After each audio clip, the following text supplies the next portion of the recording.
미국에서 엄청난 정치 스캔들이 벌어졌습니다. 주한미군과 관련되어 미군이 감춰왔던 비밀이 드러났기 때문인데요. 여기에 중국의 로비 사건까지 드러나면서 대규모 정치 스캔들로 번졌습니다. 이 모든 사건의 시작은 뒤집어진 한반도 지도 때문이라는데요. 구독과 좋아요 부탁드리며 바로 시작하겠습니다. 이제껏 15년간 이 일을 해오면서 수많은 청문회를 취재했지만 그날 상원군사위원회 청문회만큼 기묘한 분위기를 느꼈던 적은 없었어요. 캐피털힐의 디르크센 상원청사 2층 청문회실은 평소와 다름없이 웅성거렸습니다. 하지만 공기 중에는 뭔가 다른 긴장감이 감돌고 있었죠. 주한미군 방위비 분담금 문제를 다루는 이번 청문회에는 예상보다 많은 기자들이 몰려들었어요. 특히 아시아 전문 매체 기자들의 모습이 유독 눈에 띄었습니다. 리처드 베넷 상원의원이 단상에 올라서는 순간부터 저는 뭔가 이상함을 느꼈습니다. 평소 신중한 발언으로 유명했던 베넷의 표정이 유독 딱딱했어요. 마치 이미 정해진 대본을 읽어야 하는 배우처럼 보였죠. 베넷은 자리에 앉기 전 한 번 더 자료를 들여다보며 깊은 숨을 내쉬었습니다. 그의 손가락이 미묘하게 떨리고 있다는 것도 놓치지 않았어요. 청문회가 시작되자마자 베넷은 예상 밖의 강경한 발언을 쏟아냈습니다. 한국은 충분히 돈을 벌고 있으니 더 이상 미군의 무료 보험은 안 된다는 거였죠. 저는 급히 노트북을 두드리며 그의 발언을 받아 적었습니다. 하지만 뭔가 부자연스러웠어요. 베넷이 평소 보여왔던 균형 잡힌 시각과는 너무 달랐거든요. 마치 다른 사람이 쓴 연설문을 읽는 것 같았습니다. 더욱 이상했던 건 베넷이 사용하는 용어들이었어요. 평소 그가 쓰지 않던 표현들이 계속 등장했죠. 특히 한미동맹을 일방적 관계로 묘사하는 프레임은 어디서 많이 본 것 같았습니다. 마치 중국 관영 매체에서 자주 사용하는 논조와 비슷했어요. 청문회 진행 중간 저는 우연히 이상한 장면을 목격했습니다. 방청석 뒤편에 앉아있던 동양인 남성이 베넷에게 조심스럽게 다가가는 모습이었어요. 그는 작은 쪽지를 베넷의 보좌관에게 건넸고 보좌관은 즉시 베넷에게 전달했죠. 베넷은 쪽지를 읽자마자 표정이 미묘하게 바뀌었습니다. 마치 중요한 지시를 받은 것처럼 말이에요. 저는 그 남성의 정체가 궁금해 뒤돌아봤습니다. 50대 초반으로 보이는 그는 깔끔한 정장 차림이었지만 어딘지 어색해 보였어요. 마치 이런 자리가 익숙하지 않은 사람처럼 말이죠. 하지만 베넷과의 소통 방식을 보면 처음 만난 사이는 아닌 것 같았습니다. 그의 움직임에는 확신이 있었고 베넷도 그를 알아보는 듯 했어요. 청문회가 진행될수록 베넷의 발언은 더욱 일방적이 되어갔습니다. 마치 누군가가 미리 짜놓은 시나리오를 따라가는 것처럼 보였어요. 다른 위원들도 베넷의 공격적인 논조에 당황하는 기색이 역력했습니다. 평소 한미동맹을 지지해왔던 베넷의 돌변이었으니까요. 특히 동료 공화당 의원들조차 베넷의 발언에 고개를 갸우뚱하는 모습이 인상적이었죠. 베넷은 계속해서 숫자를 나열했습니다. 한국의 GDP와 방위비 지출 규모 그리고 미군 주둔 비용 등을 마치 계산기를 두드리듯 정확하게 읊어댔어요. 하지만 그 숫자들이 어떤 맥락에서 나온 것인지 전략적 가치와 어떻게 비교되는지에 대한 설명은 전혀 없었습니다. 마치 의도적으로 특정 부분만 부각시키려는 것 같았어요. 청문회가 끝나고 나서 저는 그 남성을 찾아봤지만 이미 사라진 뒤였습니다. 하지만 방청석 출입 명단을 확인해보니 흥미로운 사실을 발견했어요. 그는 워싱턴의 한 싱크탱크 연구원으로 등록되어 있었지만 실제로는 활동을 전혀 하지 않는 사람이더라고요. 정말 찝찝한 마음을 안고 그날 밤 호텔방에서 청문회 내용을 정리하면서 저는 계속 의문이 들었어요. 베넷의 갑작스러운 변화 그리고 수상한 남성의 존재, 뭔가 보이지 않는 손이 이 모든 것을 조종하고 있다는 느낌이 들었습니다. 하지만 아직은 확실한 증거가 없었죠. 단지 기자의 직감일 뿐이었어요. 다음 날 아침, 저는 베넷 의원의 과거 발언들을 다시 찾아봤습니다. 불과 6개월 전까지만 해도 베넷은 한미동맹의 중요성을 강조하며 주한미군의 전략적 가치를 높이 평가했었어요. 그런데 언제부터인가 그의 입장이 180도 바뀌기 시작했죠. 저는 이 변화의 전환점을 찾기 위해 더 깊이 파고들기로 했습니다. 뭔가 중요한 진실이 숨어있다는 확신이 들었거든요. 베넷 의원의 청문회가 끝나고 일주일 후 저는 경기도 평택의 캠프 험프리스로 향했습니다. 브런슨 주한미군 사령관과의 인터뷰가 예정되어 있었거든요. 서울에서 평택까지 가는 길에 저는 계속 베넷의 발언을 되새겼어요. 과연 현장에서는 어떤 분위기일까 궁금했죠. 캠프 험프리스에 도착하자마자 저는 그 규모에 압도당했습니다. 해외 미군 기지 중 최대 규모라는 말이 실감났어요. 기지 곳곳에서 한국 직원들과 미군들이 자연스럽게 협업하는 모습이 인상적이었죠. 베넷이 말한 일방적 관계와는 거리가 멀어 보였습니다. 보안 검색을 마치고 사령부 건물로 들어서니 복도 벽면에 걸린 수많은 사진들이 눈에 띄었어요. 한미 연합훈련 장면부터 재해 구호 활동까지 다양한 모습들이 담겨 있었습니다. 하지만 뭔가 이상한 느낌이 들었어요. 사진들 속 지도가 모두 같은 방향을 향하고 있지 않았거든요. 브런슨 사령관과의 인터뷰를 기다리며 접견실에서 대기하고 있을 때였습니다. 문득 벽면에 걸린 커다란 동아시아 지도가 눈에 들어왔어요. 처음에는 별 생각 없이 지나쳤는데 자세히 보니 뭔가 이상했습니다. 지도가 일반적으로 보는 방향과 반대로 걸려 있었거든요. 일반적인 지도에서는 북쪽이 위를 향하는데 이 지도는 남쪽이 위를 향하고 있었어요. 마치 세상을 거꾸로 보는 것 같은 느낌이었죠. 한반도가 아래쪽에 위치하고 중국이 그 위에, 그리고 일본이 오른쪽 아래에 배치되어 있었습니다. 처음 보는 관점이라 당황스러웠어요. 더 자세히 살펴보니 이 지도에는 특별한 표시들이 있었습니다. 빨간 선으로 그어진 항공 노선들과 파란 점으로 표시된 전략 거점들, 그리고 숫자로 표기된 시간들이 곳곳에 적혀 있었어요. 마치 작전 계획도처럼 보였죠. 하지만 일반적인 지도와 방향이 달라서 쉽게 이해되지 않았습니다. 브런슨 사령관이 들어오자 저는 자연스럽게 지도에 대해 물어봤어요. 왜 지도가 거꾸로 걸려 있는지 궁금했거든요. 브런슨은 잠시 지도를 바라보더니 의미심장한 미소를 지었습니다. 당신이 보는 방향이 꼭 진실일 필요는 없다는 거였죠. 그 말을 들은 순간 저는 약간 당황했어요. 단순한 질문에 대한 예상 밖의 철학적인 답변이었거든요. 하지만 브런슨의 표정에서 뭔가 더 깊은 의미가 있다는 걸 직감할 수 있었습니다. 마치 그 지도에 특별한 비밀이 숨어 있다는 듯한 느낌이었어요. 인터뷰는 예정된 시간보다 짧게 끝났습니다. 브런슨은 공식적인 답변들만 늘어놓았고 베넷의 발언에 대해서는 논평을 피했어요. 하지만 계속해서 그 지도를 힐끔힐끔 쳐다보는 모습이 인상적이었죠. 마치 무언가를 말하고 싶지만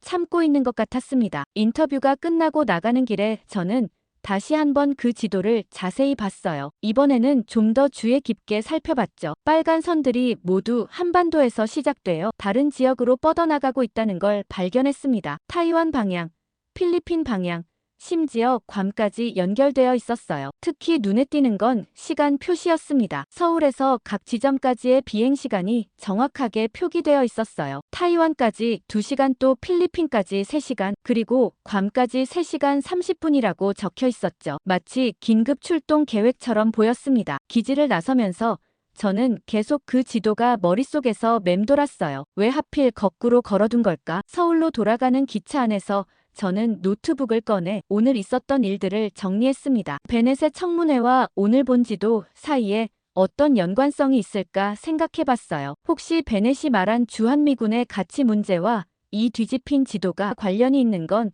아닐까 하는 의심이 들었죠. 그날 밤 호텔에서 저는 인터넷으로 다양한 군사 지도들을 검색해봤습니다. 하지만 브런슨의 사무실에서 본 것처럼 뒤집힌 지도는 찾을 수 없었어요. 일반적인 군사 지도들은 모두 북쪽이 위를 향하고 있었죠. 그렇다면 왜 하필 주한미군 사령관의 사무실에만 그런 특별한 지도가 걸려 있었을까요? 아직은 별다른 의미를 찾지 못했지만 뭔가 중요한 단서를 발견한 것 같은 느낌이 들었습니다. 캠프 험프리스에서 돌아온 지 사흘 후 저에게 예상치 못한 연락이 왔습니다. 오랜 취재원 중 한 명인 국방부 중간급 공무원이었어요. 평소 신중한 성격이라 웬만해서는 먼저 연락하지 않는 사람이었는데 목소리가 유독 긴장되어 있었죠. 듀퐁 서클 근처의 조용한 카페에서 만난 그는 주변을 살피며 조심스럽게 서류 봉투를 건넸습니다. 국방부 내부 메모라고 했어요. 평소 같으면 이런 자료를 함부로 유출하지 않을 사람이었는데 이번에는 뭔가 다른 이유가 있어 보였죠. 제가 봉투를 열어보려고 하자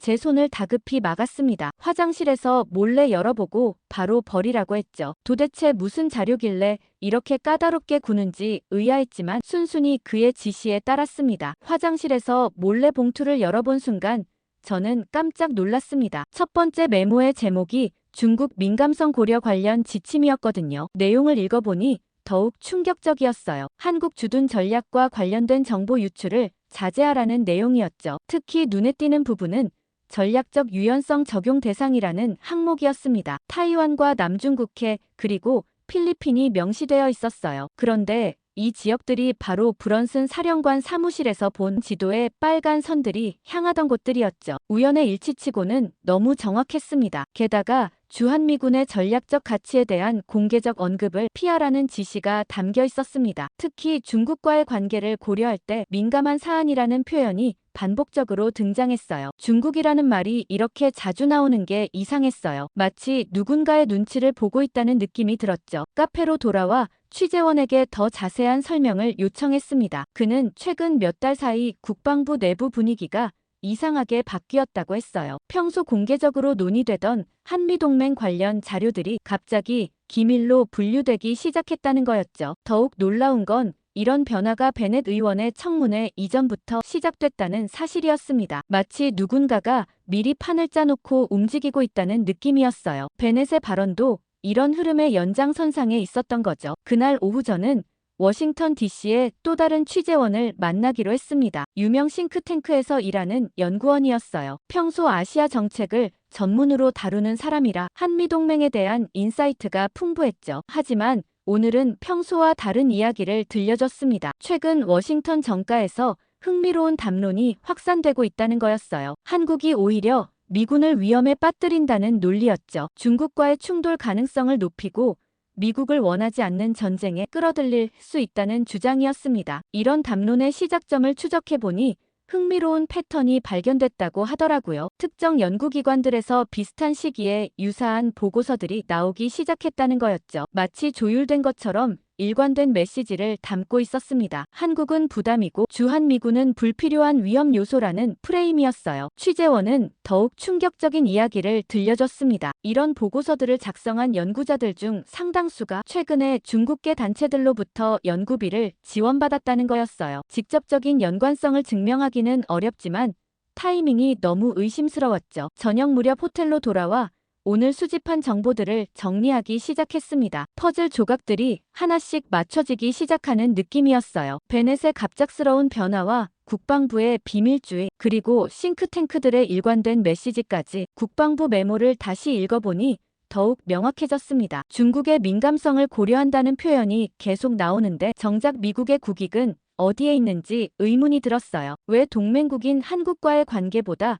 중국의 눈치를 더 보고 있는 걸까요? 그날 밤 저는 한 가지 확신을 갖게 됐습니다. 이 모든 일들이 우연이 아니라는 거였어요. 누군가가 의도적으로 한미동맹에 대한 인식을 바꾸려 하고 있다는 느낌이 강하게 들었죠. 하지만 아직 그 배후가 누구인지 정확한 목적이 무엇인지는 알 수 없었습니다. 다음 날부터 저는 더욱 체계적으로 정보를 수집하기로 했어요. 이런 정보 조작의 흔적들을 하나하나 추적해 나가야겠다고 생각했죠. 국방부 메모를 입수한 지 일주일 후 저에게 예상치 못한 제보가 들어왔습니다. 전직 주한미군 전략 장교라고 소개한 사람이었어요. 익명을 조건으로 중요한 정보를 제공하겠다고 했죠. 평소 같으면 신중하게 검증부터 했겠지만 최근 일련의 사건들 때문에 직감적으로 믿을만하다는 생각이 들었습니다. 알링턴 국립묘지 근처의 한적한 공원에서 만난 그는 50대 중반의 군인 출신이었어요. 20년간 동아시아 지역에서 복무했다고 했습니다. 특히 주한미군에서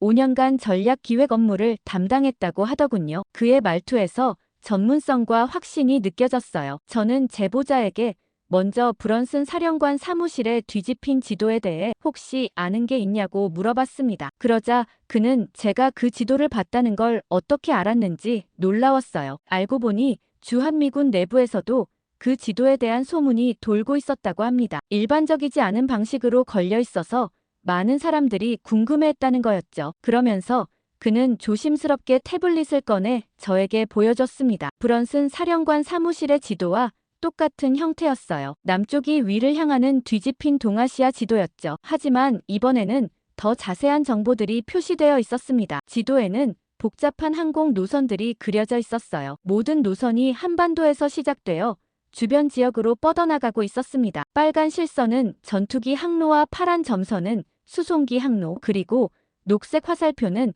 해군 함정의 이동 경로였다고 해요. 가장 눈에 띄는 건 시간 표시였습니다. 오산 공군기지에서 타이완 해협까지 F-35 전투기로 1시간 45분, 군산 공군기지에서 남중국해까지 2시간 30분이라고 정확하게 표기되어 있었어요. 평택 해군기지에서 출발하는 함정들의 도달 시간도 세밀하게 계산되어 있었죠. 제보자는 이 지도가 단순한 참고 자료가 아니라고 설명했습니다. 실제 작전 계획의 핵심 자료라는 거였어요. 타이완이나 필리핀에서 유사시 상황이 발생할 경우를 대비한 시뮬레이션 결과라고 했죠. 한국이 바로 이런 작전들의 출발점이라는 걸 보여주는 증거였습니다. 더욱 놀라운 건 대응 시간 분석이었어요. 유사시에 미국과 동맹국인 어느 곳에서 출발하는 것보다 한국에서 출발할 경우 모든 면에서 압도적으로 빠른 대응이 가능했어요. 제보자가 가장 강조한 부분은 전략 범위였습니다. 한국 없이는 미군이 동아시아에서 효과적으로 작전을 수행할 수 없다는 거였어요. 일본 기지만으로는 커버할 수 없는 지역들이 너무 많다고 했죠. 특히 남중국해와 인도 태평양 전체를 아우르는 전략에서 한국의 역할은 절대적이라고 강조했습니다. 그러면서 우리는 한국 없이는 움직일 수 없다는 거였어요. 여기가 진짜 허브라고 했죠. 베넷 의원이나 다른 정치인들이 말하는 것과는 정반대의 현실이었습니다. 제보자는 계속해서 구체적인 사례들을 들어줬어요. 2021년 미군이 아프가니스탄에서 철수할 때도 한국 기지들이 중요한 역할을 했다고 합니다. 중동과 아시아를 연결하는 거점으로 활용됐다는 거였죠. 이런 전략적 가치는 돈으로 계산할 수 없는 부분이라고 했어요. 저는 그런데 갑자기 요새 왜 한국 기지의 중요성은 축소되고 중국과 관련된 문제들이 논의되고 있는 건지 궁금하다고 했어요. 그는 타이완 시나리오 때문이라고 했습니다. 중국이 타이완을 먹기 위해 조만간 행동에 나설 거라고 하더라고요. 그래서 만약 타이완 해협에서 위기 상황이 발생한다면 미군의 첫 번째 대응은 반드시 한국에서 시작될 수밖에 없다는 거였어요. 지리적 위치상 가장 효율적이고 안전한 루트라고 했죠. 중국은 미국의 간섭에서 벗어나려면 한국에서 주한미군을 철수하거나 최소한 축소시켜야 한다고 했어요. 저는 그 말을 듣고 최근 국방부 내부에서 이런 전략적 정보들을 의도적으로 축소하거나 은폐하려는 움직임이 있다고 얘기했습니다. 한국의 전략적 가치를 드러내는 자료들이 하나둘 기밀로 분류되고 있다고 했죠. 그는 이런 현상이 매우 이상하다고 했습니다. 동맹국과의 관계를 설명할 때는 오히려 이런 상호 의존성을 강조해야 하는데 왜 숨기려고 하는지 이해할 수 없다는 거였어요. 마치 누군가의 압력이 있는 것 같다고 의심한다고 했죠. 그날 이후 저는 좀 더 고위층과 접선해야겠다고 생각했습니다. 백악관 국가안보회의 관계자와의 접촉이 필요했어요. 저는 온갖 인맥을 수소문해 NSC에서 동아시아 정책을 담당하는 중간급 관리의 만남을 성사시킬 수 있었죠. 조지타운 대학교 근처의 조용한 레스토랑에서 만난 그는 평소보다 신중한 모습이었습니다. 주변을 여러 번 둘러보며 누가 듣고 있는지 확인하는 모습이 인상적이었어요. 최근 NSC 내부 분위기가 예민해졌다고 했죠. 저는 최근 주한미군을 둘러싼 여론 변화에 대해 질문했습니다. 베넷 의원 같은 인물들이 갑자기 한미동맹의 회의적인 발언을 하는 배경이 궁금했거든요. 그의 답변은 예상 밖이었어요. 백악관도 이런 변화를 예의주시하고 있다고 했습니다. 더욱 놀라운 건 NSC도 이런 현상의 원인을 정확히 파악하지 못하고 있다는 사실이었어요. 다만 최근 몇 달 사이 의회와 싱크탱크 심지어 언론에서도 한미동맹에 대한 회의적 시각이 동시다발적으로 나타나고 있다는 거였죠. 마치 조율된 것처럼 말이에요. 그는 조심스럽게 말을 이어갔습니다. 문제는 중국 자극과 국내 여론 사이의 균형이라는 거였죠. 한국의 전략적 가치를 너무 공개적으로 강조하면 중국이 더 공격적으로 나올 수 있다는 우려가 있다고 했습니다. 취재원으로 받은 메모와 완전 일치하는 내용이었습니다. 게다가 그는 동시에 국내 정치적 고려사항도 무시할 수 없다고 했어요. 미국 유권자들이 해외 주둔 비용에 대해 점점 더 민감해지고 있다는 거였죠. 그런데 정작 군부와 정보기관들은 완전히 다른 입장이라고 했어요. 주한미군의 전략적 가치를 누구보다 잘 알고 있다는 거였죠. 하지만 이런 군사적 판단과 정치적 판단 사이에 괴리가 있다고 인정했습니다. NSC 관계자는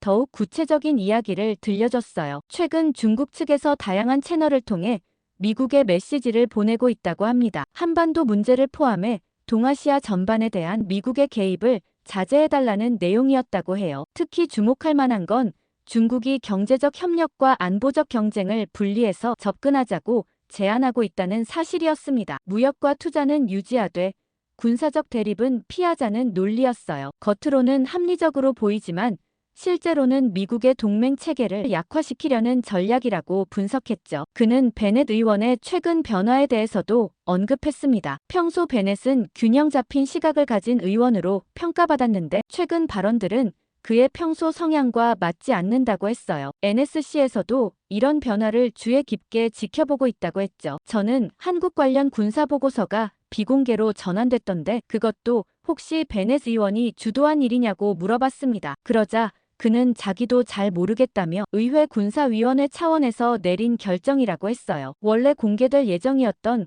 주한미군 전략 가치 평가 보고서가 갑자기 기밀로 분류됐다는 거였죠. NSC 관계자는 이런 조치가 매우 이례적이라고 했습니다. 동맹국과의 관계를 설명하는 자료들은 오히려 투명하게 공개하는 게 일반적인데 왜 숨기려고 하는지 이해할 수 없다는 거였어요. 마치 무언가를 감추려는 것 같다고 의심스러워했죠. 그러면서 최근 백악관 내부에서도 주한미군 정책에 대한 재검토 논의가 시작됐다는 거였어요. 아직 공식적인 수준은 아니지만 일부에서 전략적 재배치 가능성을 거론하고 있다고 했죠. 하지만 국방부와 국무부는 이런 논의에 강력히 반대하고 있다고 했습니다. 특히 인도 태평양 사령부는 주한미군 감축이나 철수가 전체 지역 전략에 치명적 타격을 줄 것이라고 경고하고 있다는 거였어요. 레스토랑을 나서면서 저는 상황의 복잡성을 실감했습니다. 군사적으로는 명확한 가치가 있지만 정치적으로는 부담스럽다는 딜레마였어요. 그리고 이런 딜레마를 누군가 의도적으로 부추기고 있다는 의심이 더욱 강해졌죠. 그날 밤 저는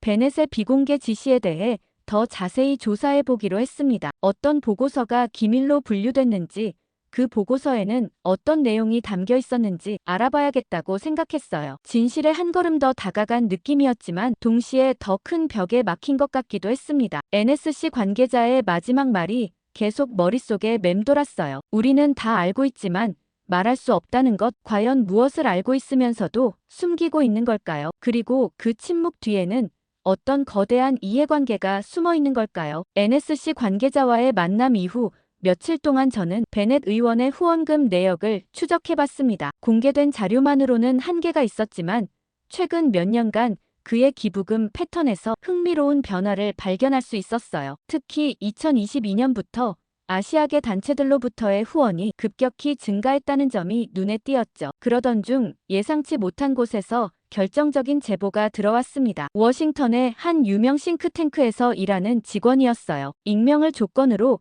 내부 정보를 제공하겠다고 연락해왔죠. 평소 같으면 신중하게 검증했겠지만 최근 일련의 사건들로 인해 직감적으로 중요한 정보일 거라는 생각이 들었습니다. 케네디 센터 근처의 포토맥강 산책로에서 만난 제보자는 30대 초반의 젊은 연구원이었어요. 평소 중국 정책을 담당하고 있다고 했습니다. 그런데 최근 몇 달 사이 소속 기관에서 이상한 일들이 벌어지고 있다고 했어요. 제보자가 들려준 이야기는 충격적이었습니다. 올해 초부터 중국계 단체들이 여러 싱크탱크에 대규모 연구비를 지원하기 시작했다는 거였어요. 표면적으로는 미중 관계 개선을 위한 학술 연구라고 했지만 실제로는 특정한 방향의 보고서 작성을 요구하고 있다고 했죠. 가장 놀라운 건 연구 주제들이었습니다. 한국 무임승차론과 주한미군 전략적 가치 재평가 그리고 동아시아 군사 균형 변화 등이 주요 테마였어요. 모두 한미동맹을 약화시킬 수 있는 내용들이었죠. 마치 누군가가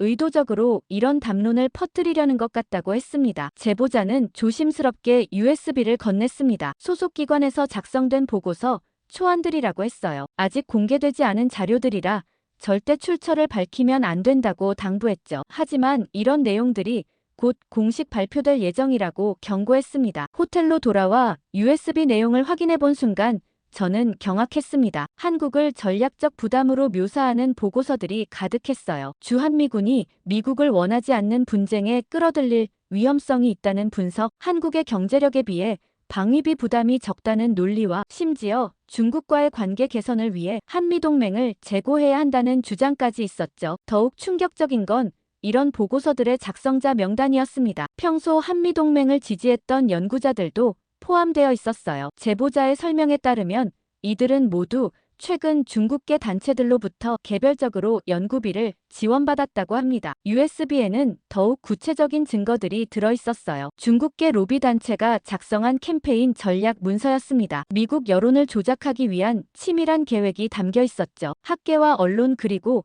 정치권에 동시다발적으로 영향력을 행사하겠다는 내용이었어요. 특히 눈에 띄는 부분은 타겟 리스트였습니다. 영향력 있는 의원들과 언론인들 그리고 학자들의 이름이 구체적으로 나열되어 있었어요. 그리고 그 맨 위에 리처드 베넷 의원의 이름이 있었죠. 옆에는 최우선 타겟이라고 표시되어 있었습니다. 문서를 계속 읽어보니 베넷에 대한 구체적인 접근 전략도 나와 있었어요. 그의 정치적 성향과 개인적 약점 그리고 후원금 필요성 등이 상세히 분석되어 있었습니다. 마치 표적을 정밀하게 분석한 첩보 문서 같았어요. 더욱 놀라운 건 실제 후원금 흐름까지 기록되어 있다는 사실이었습니다. 직접적인 정치 후원은 불법이므로 우회적인 방법들이 동원됐다고 했어요. 베넷과 관련된 비영리 단체들과 그의 가족이 운영하는 사업체들을 통한 간접 지원 방식이었죠. 문서에는 베넷 외에도 다른 의원들의 이름들이 나열되어 있었습니다. 양당의 의원들이 모두 포함되어 있었어요. 중국계 로비의 영향력이 얼마나 광범위한지 실감할 수 있었죠. 이들 모두가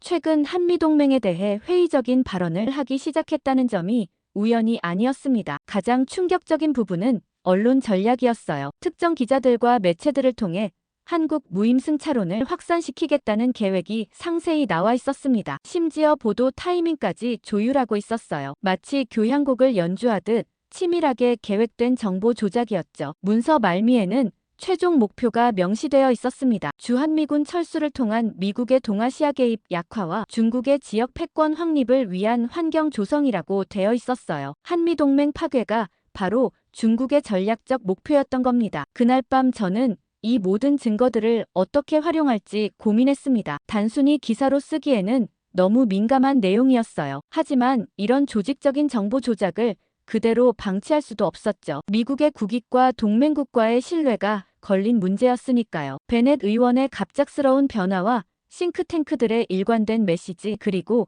이제 그 배후의 자금 흐름까지 모든 퍼즐 조각들이 하나의 그림을 만들어가고 있었어요. 중국의 치밀한 영향력 공작이 미국 정치의 한복판에서 벌어지고 있다는 섬뜩한 진실이었죠. 싱크탱크 직원의 제보로 중국 로비의 실체를 파악한 후 저는 더 직접적인 증거가 필요하다고 생각했습니다. USB에 담긴 문서들만으로는 아직 결정적이지 않았거든요. 베넷 의원의 실제 행동과 발언을 직접 확인할 방법을 찾아야 했어요. 며칠 고민 끝에 저는 위험한 결정을 내렸습니다. 베넷의 사무실에 접근해서 그의 실제 모습을 확인해 보기로 한 거였어요. 물론 불법적인 방법은 사용할 수 없었지만 공개된 공간에서의 관찰이나 우연한 만남은 가능했죠. 베넷의 일정을 파악해 본 결과 매주 목요일 오후 그가 자주 찾는 캐피털힐 근처에 레스토랑이 있다는 걸 알았습니다. 로비스트들과의 비공식 미팅 장소로 유명한 곳이었어요. 저는 그곳에서 며칠간 기다려보기로 했죠. 목요일 오후 3시쯤 마침내 베넷이 나타났습니다. 하지만 혼자가 아니었어요. 청문회 때 봤던 그 동양인 남성이 함께 있었죠. 둘은 구석진 테이블에 앉아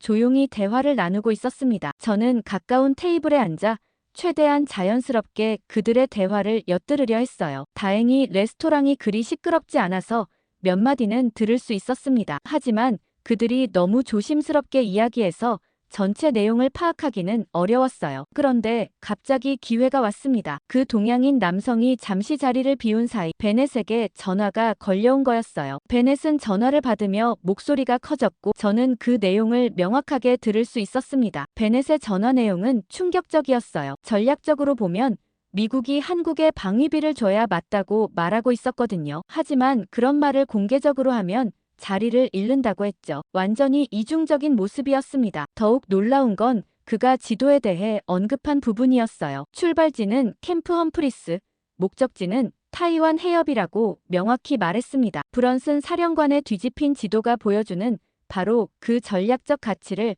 베넷도 정확히 알고 있었던 거예요. 전화를 끊은 베넷은 잠시 한숨을 쉬더니 주변을 둘러봤습니다. 다행히 저를 알아보지는 못했어요. 곧이어 동양인 남성이 돌아왔고 둘은 다시 조용한 대화를 이어갔죠. 이번에는 좀 더 가까이 가서 들어보기로 했습니다. 화장실에 가는 척하며 그들 테이블 근처를 지나가면서 몇 마디를 더 들을 수 있었어요. 동양인 남성이 베넷에게 다음 주 일정에 대해 확인하고 있었습니다. 그들의 대화에서 가장 중요한 부분은 다음 청문회 계획이었어요. 베넷이 한국 방위비 문제를 더 강하게 제기할 예정이라고 했습니다. 하지만 동시에 군부의 반발을 어떻게 처리할지도 논의하고 있었어요. 동양인 남성은 베넷에게 구체적인 논리를 제시해줬습니다. 중국과의 무역관계, 동아시아 평화, 미국 납세자들의 부담 등을 강조하라고 조언했어요. 모두 일반 국민들이 공감할 만한 표면적 논리들이었죠. 하지만 가장 충격적인 건 그 다음 대화였습니다. 베넷이 자신도 이런 일이 마음에 들지 않는다고 토로했어요. 하지만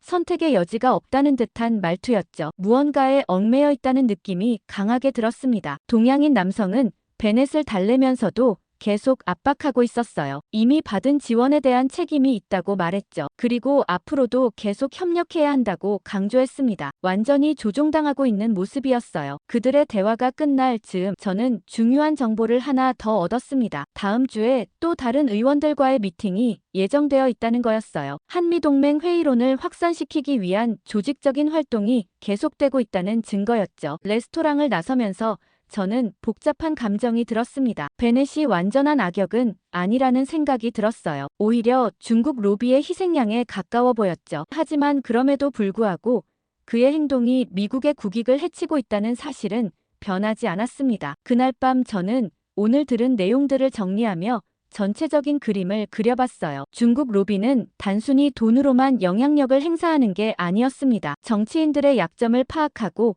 그들을 압박하며 동시에 대안 없는 상황으로 몰아가고 있었어요. 이제 저는 더 확실한 증거를 확보했다고 생각했어요. 베넷의 실제 생각과 공개적 발언 사이의 괴리, 그리고 중국계 로비스트와의 직접적인 만남까지. 하지만 이런 정보를 어떻게 활용할지는 여전히 고민이었죠. 더 많은 사람들이 이 진실을 알아야 한다고 생각했습니다. 베넷과 중국계 로비스트의 은밀한 대화를 확인한 후 저는 이야기의 다른 면을 보여줄 필요가 있다고 생각했습니다. 정치인들의 계산과 로비스트들의 술수만으로는 전체 그림이 완성되지 않았거든요. 실제로 한국에서 복무하고 있는 미군들의 목소리를 들어봐야겠다고 생각했어요. 다시 평택의 캠프 험프리스를 찾았습니다. 이번에는 공식적인 인터뷰가 아니라 비공식적으로 병사들과 만나보기로 했어요. 기지 근처 용산 지역의 한 카페에서 휴가 나온 미군들과 자연스럽게 대화를 나눌 기회를 만들었죠. 첫 번째로 만난 건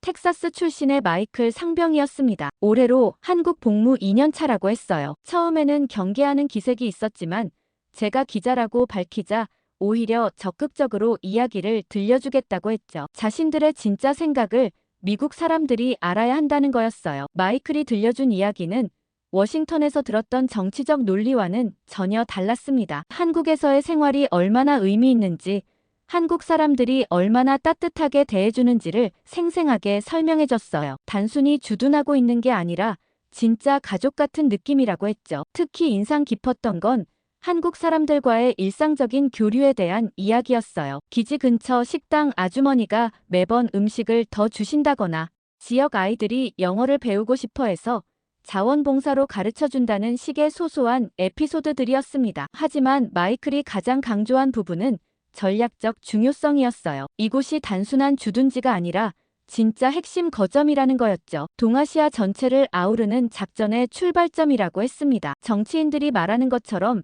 한국이 미국에 의존하는 게 아니라 오히려 미국이 한국을 필요로 한다고 강조했어요. 두 번째로 만난 건 캘리포니아 출신의 제시카 중사였습니다. 공군 소속으로 5년째 한국에서 복무하고 있다고 했어요. 제시카는 좀 더 직설적이었죠. 주한미군 철수를 주장하는 미국 시민들이 답답하다고 솔직하게 말했습니다. 제시카의 설명에 따르면 한국에서의 훈련과 작전 준비는 다른 어떤 곳에서도 할 수 없는 수준이라고 했어요. 지리적 위치, 시설의 완비도, 그리고 한국군과의 협력 체계까지 모든 면에서 최적의 조건이라고 강조했죠. 더욱 중요한 건 실전 경험이었습니다. 제시카는 지난해 타이완 해협 위기 상황 때 실제로 출동 대기 명령을 받았다고 했어요. 그때 한국 기지들의 전략적 가치를 실감할 수 있었다고 했죠. 다른 어떤 곳에서도 그렇게 빠르고 효과적인 대응은 불가능했을 거라고 했습니다. 가장 감동적이었던 건 한 노련한 하사관의 말이었어요. 20년 군 경력 중 절반을 한국에서 보냈다는 그는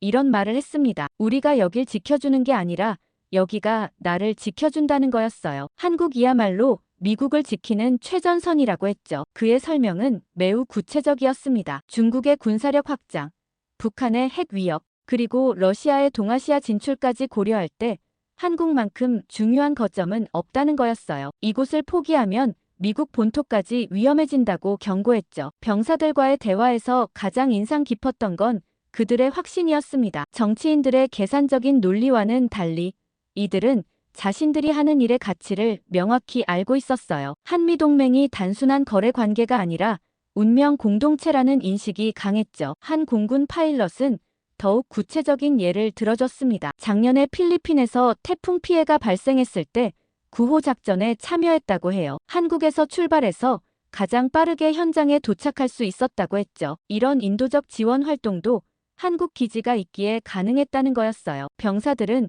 또한 한국군과의 협력에 대해서도 높이 평가했습니다. 연합훈련을 통해 배우는 게 많다고 했어요. 특히 한국군의 기술력과 전투 의지는 세계 최고 수준이라고 인정했죠. 서로 배우고 발전하는 진정한 파트너십이라고 강조했습니다. 마지막으로 만난 해병대 병장의 말이 가장 기억에 남습니다. 워싱턴의 정치인들이 숫자로만 계산하려 하지만 실제로는 돈으로 환산할 수 없는 가치가 있다는 거였어요. 자유민주주의 가치관을 공유하는 동맹, 서로를 믿고 의지할 수 있는 관계라고 했죠. 카페를 나서면서 저는 깊은 감동을 받았습니다. 워싱턴의 복잡한 정치적 계산과는 달리 현장에서는 명확한 가치와 확신이 있었어요. 이들의 목소리야말로 진정한 미국의 목소리라는 생각이 들었죠. 정치인들은 표와 돈을 계산하고 로비스트들은 영향력을 행사하려 하지만 정작 현장의 군인들은 명확한 사명감을 가지고 있었어요. 이들의 증언은 베넷이나 중국 로비스트들의 주장이 얼마나 허구적인지를 보여주는 살아있는 증거였습니다. 한미동맹이 일방적 관계가 아니라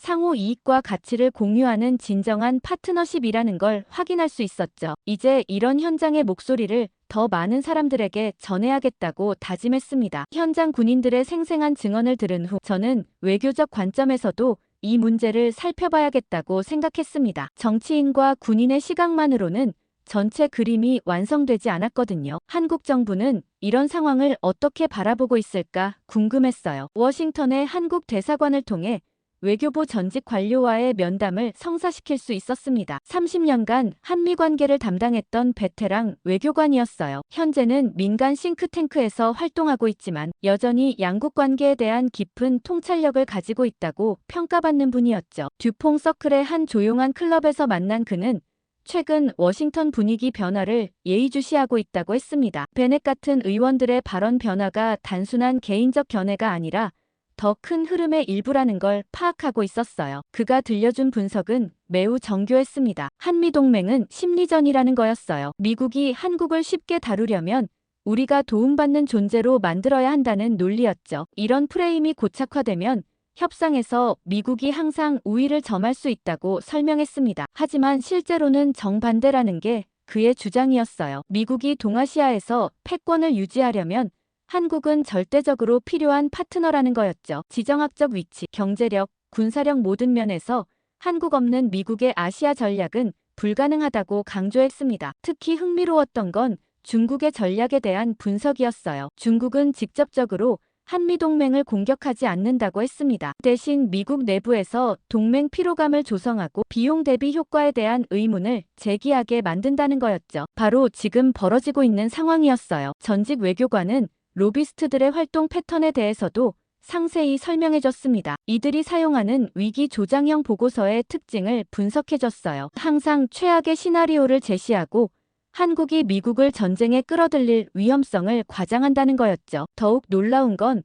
한국 정부의 대응 방식에 대한 비판이었습니다. 한국은 이런 공격에 너무 수동적으로 대응한다고 했어요. 침묵으로 일관하거나 변명에 급급한 모습을 보인다는 거였죠. 이런 태도가 오히려 상대방의 주장에 힘을 실어준다고 지적했습니다. 그는 구체적인 사례를 들어줬어요. 최근 몇 년간 한국의 방위비 증액이 있을 때마다 미국 내에서는 드디어 한국이 제 몫을 하기 시작했다는 식의 프레임이 등장한다는 거였어요. 마치 이전까지는 무임승차를 했다는 인상을 주는 방식이었죠. 하지만 실제로는 한국이 이미 상당한 기여를 하고 있다는 게 그의 주장이었습니다. 직접적인 방위비 분담뿐만 아니라 기지 제공, 각종 지원, 그리고 무엇보다 전략적 가치까지 고려하면 한국의 기여도는 세계 어느 동맹국보다 높다고 평가했어요. 전직 외교관이 가장 우려하는 부분은 이런 잘못된 인식이 고착화되는 것이었습니다. 한번 프레임이 형성되면 바꾸기가 매우 어렵다고 했어요. 특히 미국 정치인들이 이런 프레임을 정치적으로 활용하기 시작하면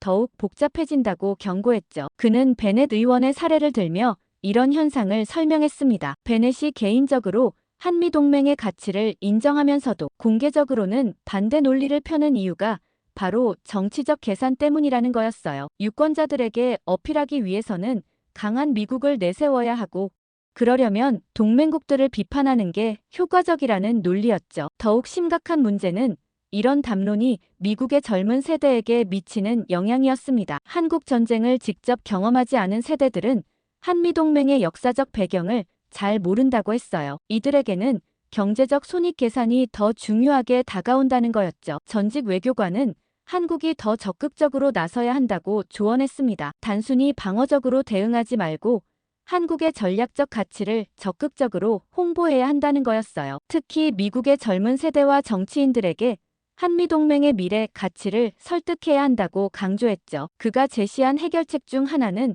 투명성 확대였습니다. 한미 양국이 협력해서 동맹의 실제 가치를 구체적인 수치로 공개하자는 거였어요. 추상적인 전략적 가치가 아니라 경제적, 군사적 효과를 명확하게 보여주자는 제안이었죠. 클럽을 나서면서 저는 외교의 복잡성을 새삼 실감했습니다. 단순한 선악 구조가 아니라 다양한 이해관계가 얽힌 복잡한 게임이었어요. 하지만 동시에 진실을 바탕으로 한 소통의 중요성도 깨달았죠. 그날 밤 호텔에서 저는 지금까지 수집한 모든 정보들을 종합해보기 시작했습니다. 정치인들의 이중성, 로비스트들의 조작, 군인들의 현실인식, 그리고 외교관들의 전략적 사고까지 모든 조각들이 하나의 큰 그림을 만들어가고 있었어요. 이제 저는 이 모든 진실을 세상에 알려야 한다는 사명감을 느꼈습니다. 외교관과의 면담을 마친 후 저는 다시 한번 브런슨 사령관을 만나야겠다고 생각했습니다. 처음 만났을 때는 그의 말을 제대로 이해하지 못했지만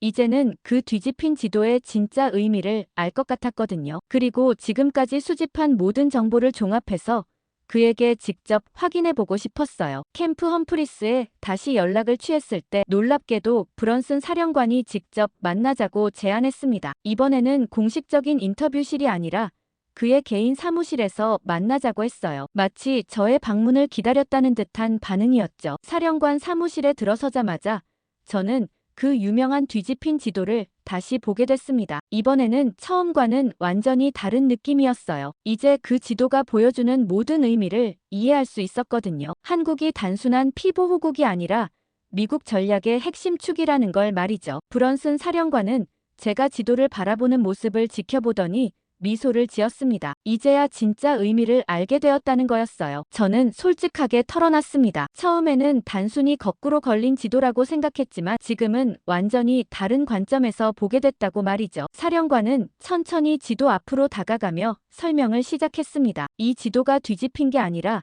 우리의 시선이 잘못되어 있었다는 거였어요. 일반적인 지도는 북쪽을 위로 놓지만 전략적 관점에서는 다른 방향에서 봐야 한다는 설명이었죠. 특히 인상 깊었던 건 그가 사용한 표현이었습니다. 우리는 방위선이 아니라 생명선 위에 있다는 거였어요. 한국이 미국을 지키는 최전선이고 이곳 없이는 미국의 동아시아 전략 전체가 무너진다는 의미였죠. 브런슨 사령관은 더욱 구체적인 설명을 해줬습니다. 지도 위에 빨간 선들이 보여주는 항공 루트, 파란 점들이 나타내는 전략 거점들, 그리고 숫자로 표시된 대응 시간들까지 모든 것이 한국을 중심으로 계산되어 있다는 걸 자세히 설명해줬어요. 가장 놀라운 건 타이완 시나리오에 대한 설명이었습니다. 만약 타이완 해협에서 위기가 발생한다면 미군의 첫 번째 대응은 반드시 한국에서 시작될 수밖에 없다는 거였어요. 일본 기지만으로는 충분하지 않고 괌에서는 너무 멀다는 현실적 한계가 있다고 했죠. 브런슨은 또한 중국의 전략에 대해서도 언급했습니다. 중국이 가장 두려워하는 게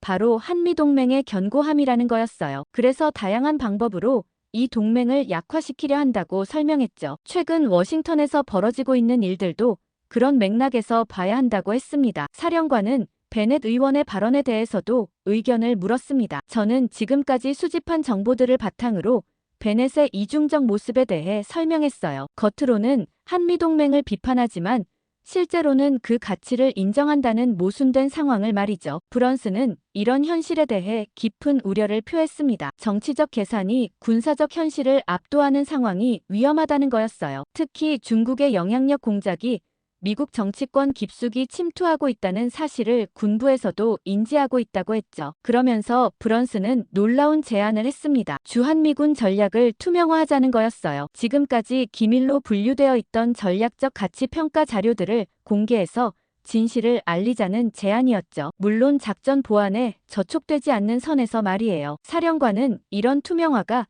양국 모두에게 도움이 될 거라고 강조했습니다. 미국 국민들은 주한미군의 진짜 가치를 알 수 있고 한국 국민들도 동맹의 상호적 성격을 이해할 수 있다는 거였어요. 무엇보다 중국의 정보 조작에 맞설 수 있는 팩트를 제공할 수 있다고 했죠. 브런슨은 저와 함께 이런 보고서를 작성하고 싶다고 했습니다. 언론인의 객관적 시각과 군인의 전문적 분석을 결합하면 더 설득력 있는 자료가 될 거라는 판단이었어요. 상부에도 이미 이런 방향으로 건의할 계획이라고 했죠. 특히 인상 깊었던 건 그의 확신이었습니다. 진실은 반드시 승리한다는 믿음이 있었어요. 아무리 정교한 정보 조작이라도 현실 앞에서는 무력하다는 거였죠. 지금까지 숨겨져 있던 진실들이 공개되면 모든 게 명확해질 거라고 확신했습니다. 사무실을 나서기 전 브런슨은 마지막으로 한 가지를 강조했습니다. 이 일이 단순히 한미 관계만의 문제가 아니라는 거였어요. 자유민주주의 세계 전체의 미래가 걸린 문제라고 했죠. 중국의 영향력 공작을 막지 못하면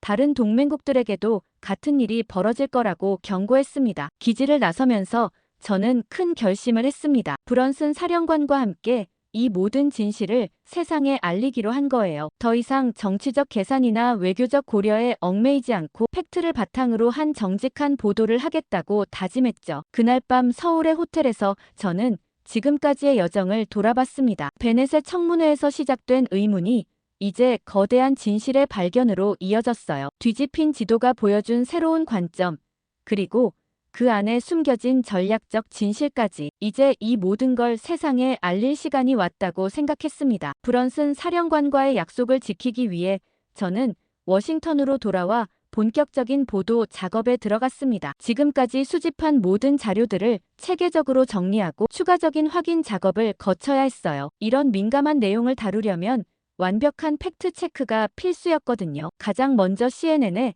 독점 보도를 제안했습니다. 단순한 기사가 아니라 다큐멘터리 형태로 제작하면 더 큰 임팩트를 줄 수 있을 거라고 판단했어요. 편집부에서도 이 제안에 큰 관심을 보였죠. 최근 중국의 영향력 공작에 대한 관심이 높아지고 있던 시점이었거든요. 다큐멘터리 제작팀과 함께 스토리라인을 구성하기 시작했습니다. 뒤집힌 지도에서 시작해서 작전 시뮬레이션, 병사들의 증언, 그리고 로비 자금 흐름까지 모든 내용을 유기적으로 연결하는 구성이었어요. 시청자들이 쉽게 이해할 수 있도록 시각적 자료도 풍부하게 준비했죠. 가장 핵심적인 부분은 브런슨 사령관의 인터뷰였습니다. 그는 용기 있게 카메라 앞에 서서 주한미군의 진짜 전략적 가치에 대해 증언해줬어요. 특히 뒤집힌 지도를 배경으로 한 설명은 매우 인상적이었죠. 관점을 바꿔서 보면 완전히 다른 진실이 보인다는 메시지였어요. 병사들의 인터뷰도 큰 감동을 줬습니다. 평택에서 만났던 마이클 상병이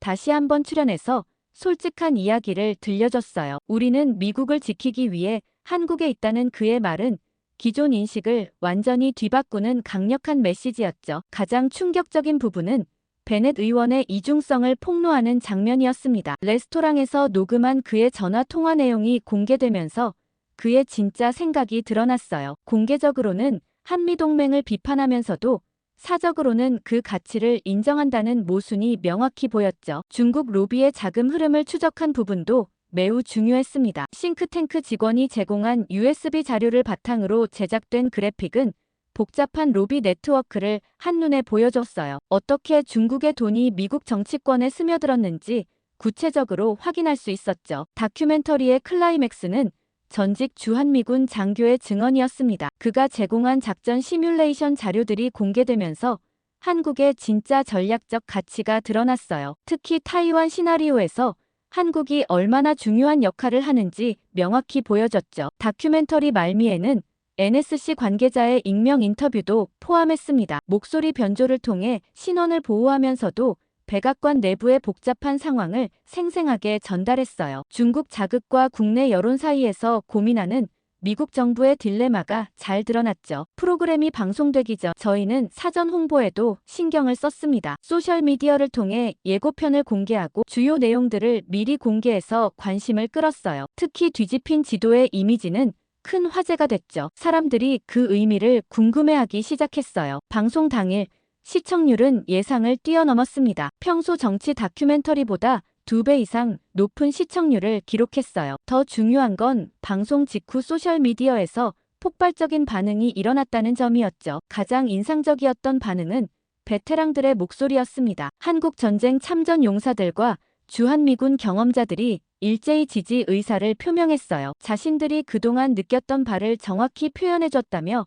감사 인사를 보내왔죠. 현역 군인 가족들의 반응도 뜨거웠습니다. 남편이나 아들이 한국에서 복무하고 있는 가족들이 SNS에 지지 메시지를 올렸어요. 우리 가족이 의미 있는 일을 하고 있다는 걸 알게 됐다는 반응이 많았죠. 하지만 예상대로 반대 의견도 만만치 않았습니다. 베넷 의원 지지자들과 일부 보수 논객들이 강하게 반발했어요. 다큐멘터리가 편향적이라거나 중국의 위협을 과장했다는 비판도 나왔죠. 하지만 이런 반발조차 더 큰 관심을 불러일으키는 효과가 있었어요. 가장 놀라운 반응은 젊은 세대에서 나왔습니다. 기존의 한미동맹에 무관심했던 30대들이 갑자기 이 문제에 관심을 보이기 시작했어요. 특히 중국의 영향력 공작에 대한 경각심이 크게 높아졌죠. 정치권의 반응도 즉각적이었습니다. 민주당과 공화당 할 것 없이 이 문제에 대한 입장을 표명하기 시작했어요. 특히 베넷과 같은 입장이었던 의원들이 하나둘 말을 바꾸기 시작했죠. 여론의 변화를 감지한 거였어요. 방송 이후 며칠 동안 저는 수많은 인터뷰 요청을 받았습니다. 다른 방송사들, 신문들, 심지어 해외 언론들까지 이 이야기에 관심을 보였어요. 한미동맹 문제가 이렇게 큰 화제가 된 건 처음이었죠. 가장 기억에 남는 건 한 참전 용사의 전화였습니다. 70년 전 한국에서 싸웠던 그는 눈물을 흘리며 감사 인사를 전했어요. 자신들의 희생이 헛되지 않았다는 걸 확인할 수 있어서 기쁘다는 거였죠. 그 순간 저는 이 일을 하길 정말 잘했다고 생각했습니다. 온라인과 시민들의 반응이 정치권을 압박하기 시작했어요. 이제 더 이상 이 문제를 외면할 수 없는 상황이 됐죠. 진실의 힘이 정치적 계산을 압도하는 순간이었습니다. 다큐멘터리가 방송된 지 사흘 후 저에게 예상치 못한 연락이 왔습니다. 청문회 때 베넷 의원 옆에서 봤던 바로 그 중국계 로비스트였어요. 자신을 리첸이라고 소개하며 만나자고 제안했죠. 목소리에서 긴장감이 느껴졌지만 동시에 위협적인 뉘앙스도 있었어요. 처음에는 만남을 거절하려 했습니다. 하지만 상대방의 진짜 의도를 파악하는 것도 중요하다고 생각했어요. 그들이 얼마나 당황하고 있는지, 어떤 대응을 준비하고 있는지 알아볼 필요가 있었죠. 공개된 장소에서 만나는 조건으로 약속을 잡았습니다. K스트리트의 한 호텔 로비에서 만난 리첸은 생각보다 차분해 보였어요. 하지만 그의 눈빛에서는 날카로운 계산이 느껴졌죠. 그는 먼저 다큐멘터리에 대한 소감을 물어봤습니다. 마치 평범한 시청자인 양 연기하려 했지만 속내는 뻔히 보였어요. 리첸이 본격적으로 말문을 열자 그의 진짜 목적이 드러났습니다. 다큐멘터리가 중미 관계에 미칠 악영향을 우려한다는 거였어요. 양국 관계 개선을 위해 노력하는 사람들의 노력을 헛되게 만들 수 있다고 주장했죠. 겉으로는 합리적인 논리였지만 실제로는 압박이었어요. 더욱 직접적인 경고가 이어졌습니다. 베넷 의원과 함께 무너질 수 있다는 거였어요. 진실에는 가격이 따른다며 은근히 협박했죠. 지금이라도 늦지 않았으니 후속 보도를 자제하면 모든 게 조용히 정리될 수 있다고 제안했습니다. 리첸은 또한 제가 지금까지 수집한 정보들의 출처에 대해서도 언급했어요. 마치 모든 걸 다 알고 있다는 듯한 뉘앙스였죠. 특히 싱크탱크 직원이 제공한 USB에 대해 구체적으로 언급할 때는 소름이 돋았습니다. 그들의 정보망이 얼마나 광범위한지 실감할 수 있었어요. 가장 충격적이었던 건 개인적인 위협이었습니다. 제 가족들의 안전을 은근히 걱정해주겠다는 식으로 말했어요. 직접적인 위협은 아니었지만 충분히 무서운 메시지였죠. 이런 식으로 다른 기자들도 입을 막아왔다는 걸 짐작할 수 있었습니다. 호텔 로비를 나선 후 저는 즉시 보안에 대해 생각하기 시작했어요. 혹시 미행당하고 있는 건 아닐까?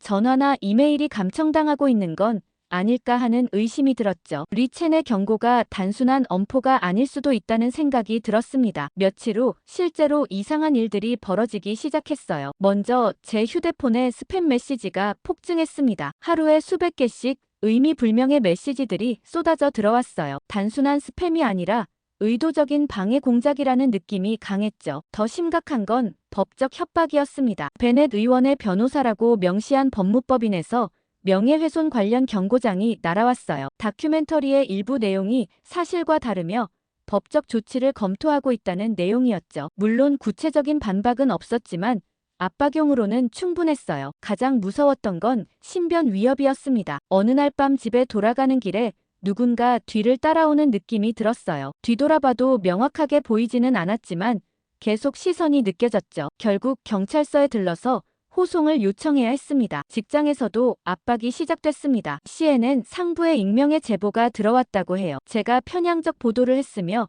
중국에 대한 부정적 선입견이 있다는 내용이었죠. 물론 편집부에서는 제 편을 들어줬지만 부담스러운 상황이었어요. 게다가 다큐멘터리에 대한 악의적인 댓글들이 조직적으로 달리기 시작했어요. 제 개인 SNS에도 인신공격성 메시지들이 쏟아졌죠. 마치 여론이 저에게 등을 돌린 것처럼 보이게 만드는 수법이었어요. 하지만 저는 굴복하지 않기로 했습니다. 오히려 이런 압박들이 제가 정확한 곳을 찌르고 있다는 증거라고 생각했어요. 만약 다큐멘터리 내용이 별 의미 없었다면 이렇게까지 조직적으로 대응하지 않았을 거니까요. 보안을 강화하기 위해 여러 조치를 취했습니다. 휴대폰을 바꾸고 이메일 계정도 새로 만들었어요. 집에도 보안 카메라를 설치하고 경비업체와 계약을 맺었죠. 가족들에게도 상황을 알리고 주의를 당부했습니다. CNN에서도 제 보안을 위한 조치들을 마련해줬어요. 회사 출입 시 보안 요원이 동행하고 인터뷰나 취재 시에도 안전 요원을 배치했죠. 언론사로서도 기자 보호에 대한 의무감을 느끼고 있었어요. 가장 큰 힘이 된 건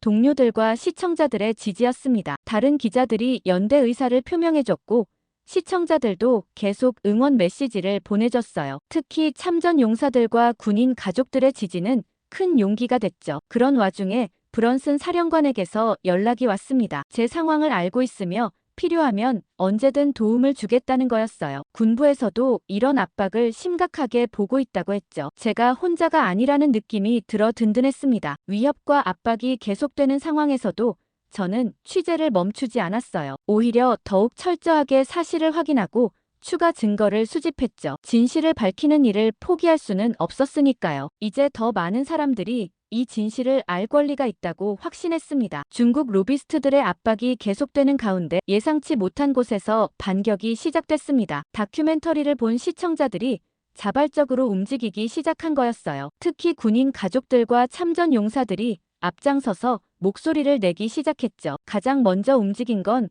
한국전쟁 참전용사회였습니다. 전국 각지의 참전용사들이 모여서 성명서를 발표했어요. 70년 전 자신들이 목숨 걸고 지켰던 한미동맹의 가치를 지금도 믿는다는 내용이었죠. 특히 인상 깊었던 건 우리가 그들에게 빚졌다는 표현이었어요. SNS에서는 더욱 폭발적인 반응이 일어났습니다. 미국이 한국에게 빚진 게 있다는 메시지였죠. 기존의 무임승차 프레임을 완전히 뒤집는 강력한 카운터 내러티브였어요. 현역 군인 가족들의 참여도 이어졌습니다. 남편이나 아들이 한국에서 복무 중인 가족들이 직접 촬영한 영상들을 올리기 시작했어요. 가족이 의미 있는 임무를 수행하고 있다는 자부심, 그리고 한국 사람들에게 받은 따뜻한 환대에 대한 감사를 표현했죠. 미국 대학생들도 가세했습니다. 여러 대학에서 한미동맹에 대한 토론회와 세미나가 열리기 시작했어요. 특히 국제관계학과 동아시아학을 전공하는 학생들이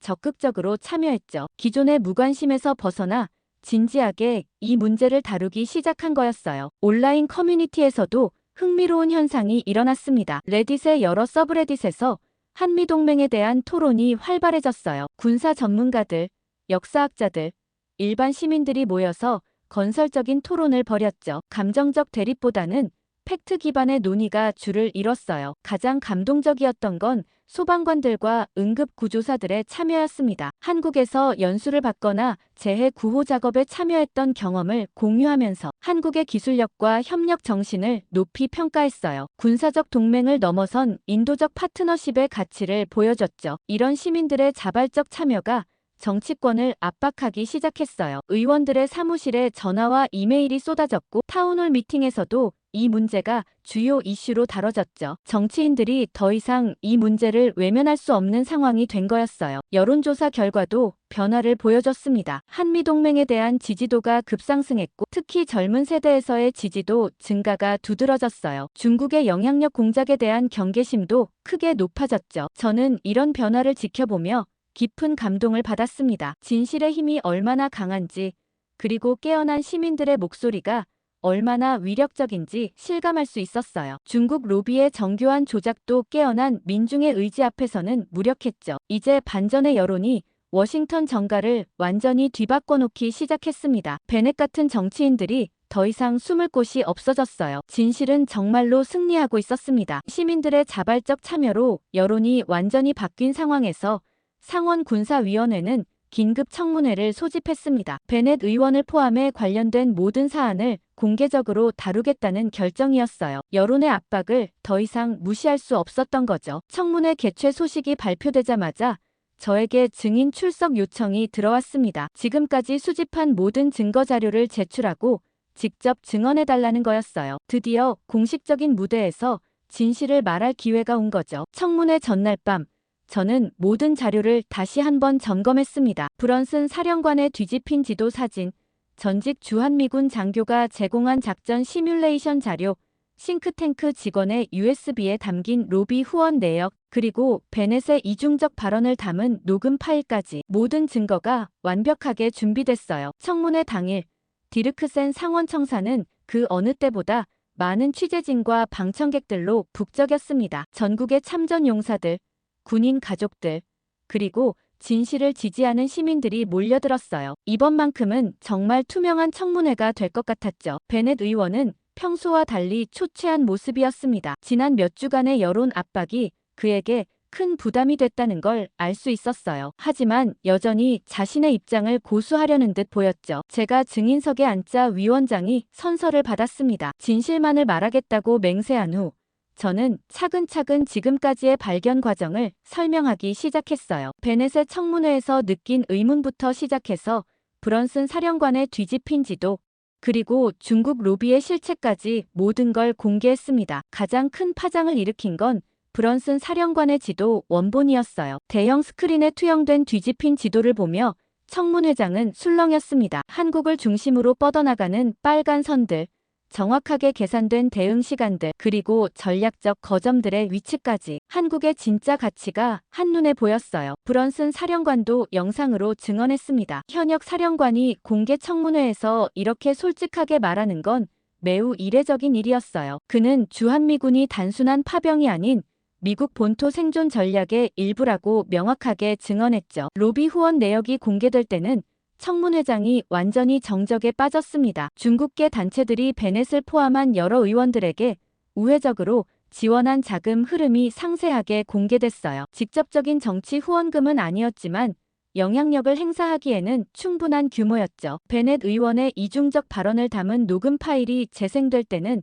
청문회장의 충격이 휩쓸었습니다. 전략적으로 보면 미국이 한국에 방위비를 줘야 맞다고 말하면서도 공개적으로는 정반대 주장을 했던 그의 모순이 적나라하게 드러났어요. 작전 시뮬레이션 자료들도 큰 임팩트를 줬습니다. 타이완 유사시 한국에서 출발하는 항공 루트들, 중국 본토 대비 압도적으로 빠른 대응 시간들이 구체적인 숫자로 제시됐어요. 캠프 험프리스에서 타이완 해협까지의 전략적 연결고리가 명확하게 보였죠. 베넷 의원이 반박 기회를 얻었을 때 그의 변명은 설득력이 없었습니다. 중국 로비로부터 받은 지원에 대해서는 모르는 일이라고 했고 녹음 파일에 대해서는 맥락이 잘못 전달됐다고 주장했어요. 하지만 구체적인 증거 앞에서는 무력했죠. 청문회 과정에서 다른 의원들의 비슷한 사례들도 언급됐습니다. 중국 로비의 영향을 받은 의원들의 명단이 공개되면서 그 규모가 생각보다 훨씬 크다는 것이 밝혀졌어요. 양당을 막론하고 침투해 있었던 거죠. 현역 주한미군 병사의 화상 증언도 감동적이었습니다. 한국에서의 경험을 솔직하게 털어놓으며